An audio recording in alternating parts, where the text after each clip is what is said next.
लोकतंत्र को बचाने के साथ ही सामाजिक न्याय की लड़ाई को प्रखरता के साथ आगे बढ़ाने में बड़े सम्मान के साथ लिया जाता है।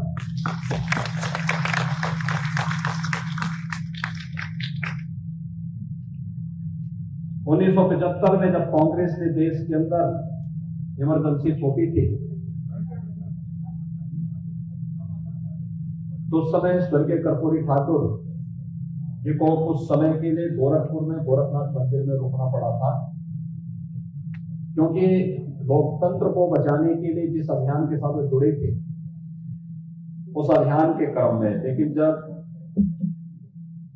ये चीजें सामने आने लग गई कि अब यहां पर रहना उनके लिए सुरक्षित नहीं होगा, क्योंकि सरकार उनके पीछे पड़ी थी, तो फिर सुरक्षित हुए नेपाल की तरफ वहां से प्रस्थान किए और इमरजेंसी के खिलाफ देश को लोकतंत्र को बचाने के लिए जो योगदान उस कालखंड में उन्होंने किया, सामाजिक न्याय की जिस लड़ाई को लड़ने के लिए उन्होंने बिहार के अंदर एक नेतृत्व दिया था, वह अभूतपूर्व है, अभिनंदनीय है। हम सबको उस लड़ाई के साथ आगे बढ़ना होगा।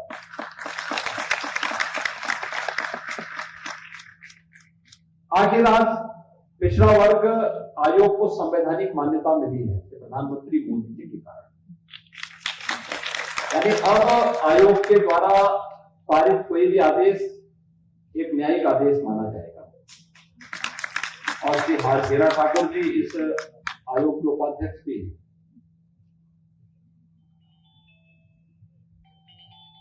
ईश्वर ने आपको बुद्धि दी है, हुनर भी दिया है, और उसका उपयोग करके कैसे हम बेहतर तरीके से आगे कार्य कर सकते हैं, उसके बीच से रास्ता निकालने की आवश्यकता है। याद रखना, सामाजिक ताने बाने को छिन्न भिन्न करने वाला व्यक्ति कभी भी समाज के लिए पूज्य और सम्मानीय नहीं होता। और हम सबको हमेशा ध्यान रखना होगा कि जिन लोगों ने अपने राजनीतिक स्वार्थों के लिए समाज को बांटा है, उसके पुण्य क्षति की है, उसके सामाजिक ताने बाने को छिन्न भिन्न किया है, उन लोगों को समाज में आने वाले समय में इतिहास के गर्त में डालने में भी कोई संकोच नहीं किया है। और ये हम सबके सामने उदाहरण है। आज हम सब यहां पर जब इस सामाजिक सम्मेलन में उपस्थित हुए हैं, उत्तर प्रदेश में कुछ योजनाएं हम लोगों ने लागू की, खासतौर पर वर्तमान में हम सब कोरोना महामारी का सामना कर रहे हैं। और कोरोना महामारी के दौरान आपने देखा होगा कि उत्तर प्रदेश सरकार देश की पहली राज्य सरकार थी जिसने भरण पोषण भत्ता स्वीकृत किया था उन सभी कामकाजी वर्ग के लिए जो प्रतिदिन अपना काम करते थे, अपनी मेहनत से, अपने परिश्रम से, अपने पुरुषार्थ से अपने परिवार का भरण पोषण भी करते थे और साथ साथ सामाजिक जीवन चक्र को आगे बढ़ाने में अपना योगदान देते थे। और वह सरकार कोई थी तो उत्तर प्रदेश की राज्य सरकार थी जिसने भरण पोषण भत्ता हर एक तबके को दिया था, जिसमें पिछड़े वर्ग से जुड़ी हुई ज्यादा सबसे अधिक जातियां उसके साथ जुड़ी हुई, चाहे वह कामकाजी वर्ग रहा हो कोई भी, उन सभी के लिए हम लोगों ने भरण पोषण भत्ता दिया। और यही नहीं, कोरोना कालखंड के दौरान भारत सरकार से भी और राज्य सरकार से भी, भारत सरकार को अभी भी प्रधानमंत्री गरीब कल्याण अन्न योजना के माध्यम से हर उस गरीब परिवार को फ्री में राशन देने का कार्य कर रहा है। 15 महीनों तक ये व्यवस्था चल रही है, दुनिया के अंदर कोई देश नहीं दे रहा है, अकेले भारत के अंदर ये व्यवस्था है, प्रधानमंत्री मोदी जी के कारण व्यवस्था है। और उत्तर प्रदेश सरकार ने 2020 में भी 3 महीनों के लिए और 2021 में भी 3 महीनों के लिए अपनी ओर से भी फ्री में राशन सबको देने की व्यवस्था की। भाइयों बहनों, आज जब कोरोना महामारी के खिलाफ देश की इस लड़ाई को आगे बढ़ाने की बात आई, आपने इस चीज को महसूस किया होगा कैसे एक एक कार्यक्रम को आगे बढ़ाने का व्यवस्थित अभियान चलाया गया।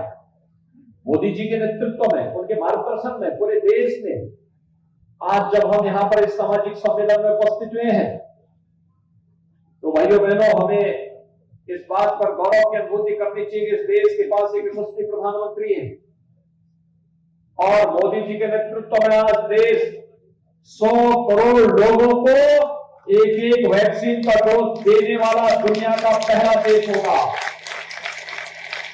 सबको वैक्सीन, फ्री में वैक्सीन, ये फ्री में वैक्सीन और सबको वैक्सीन। याद करिए, इससे पहले भी बीमारियां आती थी, महामारी नहीं होती थी, बीमारियां आती थी, वैक्सीन नहीं बन पाता था, दवा नहीं आ पाती थी, लोग मरते थे, सरकारें देखने के लिए नहीं जाती थी। समाजवादी पार्टी की सरकार थी, गोरखपुर के बीआरडी मेडिकल कॉलेज में एक ही वक्त यानी एक कुछ ही 2 महीनों के अंदर 1500 बच्चों की मौत हुई थी इंसेफ्लाइटिस से। उनके मुख्यमंत्री देखने के लिए नहीं गए। वे समाजवादी पार्टी के एक नेता के घर में मांगलिक कार्यक्रम में भाग लेने के लिए गए, लेकिन जो मासूम बच्चे गोरखपुर के बीआरडी मेडिकल कॉलेज में मर रहे थे, उनको देखने के लिए नहीं गए। ये संवेदनहीनता थी। कांग्रेस की सरकार रही हो, सपा की सरकार रही हो या बसपा की सरकार, इन्होंने जातिवाद के नाम पर सामाजिक ताने बाने को छिन्न भिन्न करके प्रदेश को दंगों की आग में झोंकने का तो कार्य किया था, लेकिन किसी गरीब के साथ, किसी कमजोर के साथ कभी खड़े नहीं हुए। अपने सत्ता स्वार्थ के लिए इन लोगों ने प्रदेश को माफियाओं के सामने गिरवी रखने का काम किया था। और आज आप सबके आशीर्वाद से जब प्रदेश के अंदर भारतीय जनता पार्टी नेतृत्व की सरकार बनी, न केवल सुरक्षा की पुख्ता इंतजाम करने की व्यवस्था हुई है, आज कोई माफिया सिर उठा करके नहीं चल सकता है, कोई माफिया प्रदेश के अंदर सिर उठा करके नहीं चल सकता है। जो साहसिक तरीके से किसी गरीब की, किसी व्यापारी की संपत्ति पर कब्जा नहीं कर सकता है, और अगर करेगा तो उसे मालूम है उसके बाद इसके परिणाम क्या होने जा रहे हैं, उसको इसके बाद के परिणाम भी मालूम है। आज समाज के हर तबके को उसके अनुसार शासन की योजनाओं के साथ जोड़ने का कार्य हो रहा है। फ्री में मकान देने की कार्रवाई हो, हर घर में शौचालय बनाने की कार्रवाई हो, हर घर में रसोई गैस के सिलेंडर उपलब्ध करवाने का कार्य हो, हर घर में सौभाग्य योजना के अंतर्गत बिजली के निःशुल्क कनेक्शन देने के कार्य हो, हर परिवार को 5 लाख रुपए की सामाजिक स्वास्थ्य सुविधा की प्रतिवर्ष गारंटी देने की बात हो। ये योजनाओं में कहां भेदभाव किसी के साथ है? योजनाओं का लाभ तो सबको मिल रहा है। आखिर 4 बार समाजवादी पार्टी के मुख्यमंत्री थे, इन लोगों ने ये 5 लाख रुपए की स्वास्थ्य बीमा का कवर क्यों नहीं किया? क्यों नहीं दिया उन्होंने? हर गरीब को मकान क्यों नहीं दिया? समाजवादी पार्टी के पदाधिकारी को मकान आवंटित होते थे, लेकिन किसी गरीब को मकान नहीं मिलता था, किसी गरीब को शौचालय नहीं मिलता था, बिजली के कनेक्शन नहीं मिलते थे। कांग्रेस के राज में रसोई गैस के लिए हाहाकार मचती थी। एक रसोई गैस, किसी को अपनी लड़की की शादी में रसोई गैस कनेक्शन अगर देना होता था, 25,000 रुपए तो उसको पहले खरीदने में लगते थे, और फिर रसोई गैस के लिए अगर कहीं जाना हो, सिलेंडर समाप्त हो गया और रसोई गैस समाप्त हुई, सिलेंडर के लिए कहीं हो तो सिलेंडर तो नहीं मिलता था, पुलिस की लाठियां जरूर मिलती थी। ये तो कांग्रेस के समय में होता था। भाइयों बहनों, जिन मासूम लोगों की मौतें होती थी बीमारियों से, तब महामारी नहीं थी, लेकिन ये लोग मौन बने रहते थे। तब प्रदेश में माफिया हावी था।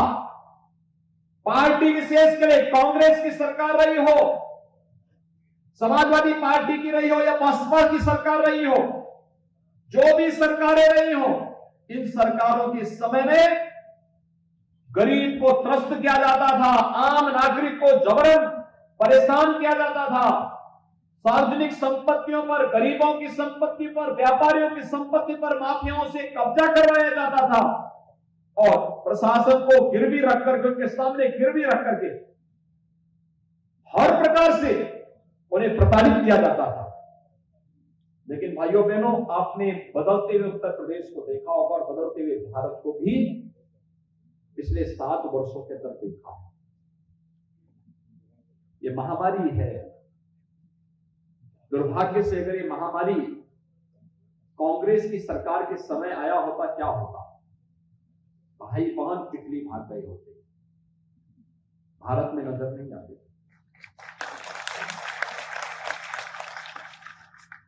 सपा की सरकार में आए होते तो चाचा भतीजे में होड़ लग गई हो गई होती कि कौन कितना ज्यादा हड़प ले। उनको गरीब की चिंता नहीं होती, किस माफिया को कहां ठेका दिलवा दे। और बहन जी के समय में आई होती तो बहन जी के समय तो भगवानी मालिक होता। और इसलिए भाइयों बहनों, मुझे आज के इस अवसर पर आप सबका आह्वान करना है। सरकार पूरी संवेदनशील तरीके से कार्य कर रही है। एक एक उस व्यक्ति को प्रयास किया जा रहा है। जनता से चुनाव लड़ने वालों को जनता से भी चुनाव लड़ेंगे। जो जनता से जहां पर संख्या के महत्व को ध्यान में रखते हुए कमी दिखती है, तो वहां पर उस समाज को भी प्रतिनिधित्व मिले और प्रतिनिधित्व देने के ही क्रम में सरकार के द्वारा प्रयास हो रहा है।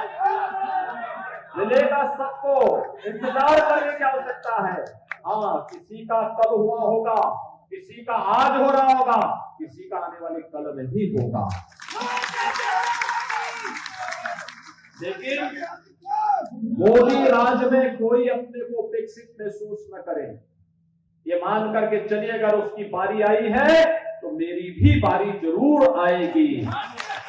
अटूट निष्ठा, नेतृत्व के प्रति अटूट निष्ठा आज महत्वपूर्ण है।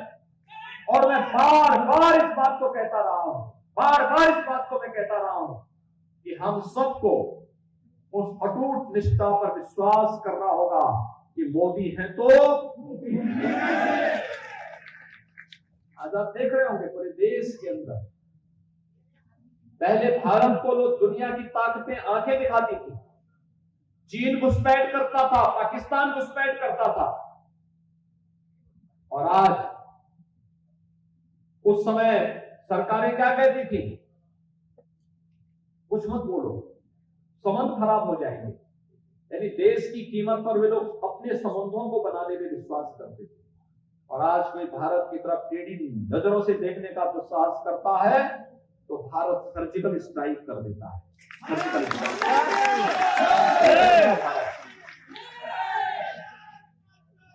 अपने देश पर गौरव की अनुभूति करना, नेतृत्व के प्रति असीम सम्मान का भाव रखना, और फिर जातीय स्वाभिमान और राष्ट्रीय स्वाभिमान की रक्षा करने के लिए आगे बढ़ करके मिल करके काम करना। क्योंकि सामाजिक समन्वय और समरसता ही हम सबको सम्मान भी दिलाएगा, स्वावलंबन के मार्ग पर अग्रसर करेगा और भारत को दुनिया की एक महाताकत के रूप में स्थापित करेगा। अन्यथा जो लोग भारत को महाताकत के रूप में स्थापित नहीं होने देना चाहते, वे लोग जातिवाद का जहर घोल करके दंगाइयों को, माफियाओं को आपके ऊपर हावी करवा करके फिर हर एक व्यक्ति को तबाह करने की साजिश रचने का कुत्सित प्रयास कर रहे हैं। ये लोग किसी भी हद तक जाकर के, आपने देखा होगा अभी हाल ही में एक दल के साथ मिलने के लिए कौन आया था? उमर खालिद का बाप, जो कहता है कि भारत तेरे टुकड़े होंगे। वो व्यक्ति समाजवादी पार्टी के अध्यक्ष से मिलने के लिए आता है और उनको आश्वस्त करता है, चिंता मत करो, साजिश रच रहे हैं समाजवादी पार्टी, आप उम्मीद करिए ये लोग आएंगे तो क्या करेंगे। इनसे उम्मीद क्या की जा सकती है। पर्व और त्योहार आता था तो पिछली सरकारों में दंगे शुरू हो जाते थे, बड़े बड़े दंगे होते थे, सारा धंधा चौपट, पर्व और त्योहारों में कर्फ्यू लग जाता था। आज कोई पर्व और त्योहारों में दखल देने का कुछ प्रयास करता है क्या? आपको कहीं मालूम है? विजयादशमी में आपने देखा होगा शांतिपूर्ण तरीके से सारे कार्यक्रम संपन्न हुए, कहीं कोई दिक्कत नहीं हुई। दीपावली आ रहा है, बहुत भव्यता के साथ दीपावली का आयोजन होगा। कल हम लोग प्रयाग वहां कुशीनगर में थे, भगवान बुद्ध की, तथागत बुद्ध की महापरिनिर्वाण स्थली में आदरणीय प्रधानमंत्री जी आए थे। कुशीनगर को अंतर्राष्ट्रीय वायु सेवा के साथ जोड़ा गया। श्रीलंका की पहली फ्लाइट आई, 115 लोग, वहां के कैबिनेट मंत्री भी आए थे, वहां के सांसद भी आए थे और लगभग 112 के आसपास वहां के वरिष्ठ बौद्ध भिक्षु भी आए थे। उन्होंने वहां पर दर्शन किया, कार्यक्रम हुआ और प्रधानमंत्री जी ने 1.5 लाख से अधिक की भीड़ को संबोधित किया कुशीनगर में। कितना उत्साह था लोगों के मन में, कितना विश्वास है लोगों के मन में। क्या इससे पहले इस प्रकार का उत्साह रहता था? पहले तो एक परिवार के मन में उत्साह होता था और ये उत्साह इस बात का होता था वे कितना लूट ले रहे हैं, उस परिवार के लिए कितना लूट ले रहे हैं। उनके लिए उत्तर प्रदेश नहीं, आज तो बिजली सबको मिल रही है। पहले बिजली 1 या 2 जिलों के लिए बंधक बना दी गई कि इसके अलावा कहीं नहीं मिलेगी। आज भारतीय जनता पार्टी के लिए, प्रधानमंत्री मोदी जी के लिए देश की 135 करोड़ की जनता ही उनका परिवार है। हमारे लिए 25 करोड़ का उत्तर प्रदेश की जनता ही हमारा परिवार है। लेकिन भाइयों बहनों, सपा के लिए अपना खानदान ही परिवार था और वह उससे बाहर सोच ही नहीं सकते थे। आपने देखा था सारे पद एक ही परिवार में, सारे पद एक ही परिवार में, उसके बाहर सोच ही नहीं है। कांग्रेस ने हुई उसी परिपाटी, कांग्रेस ने तो ये बीज बोया ही है। इसलिए भाइयों बहनों, आज हम सबको सतर्कता के साथ, सावधानी के साथ गांव-गांव और जन-जन तक जाने की आवश्यकता है। व्यापक जनसंवाद है आपकी जाति का।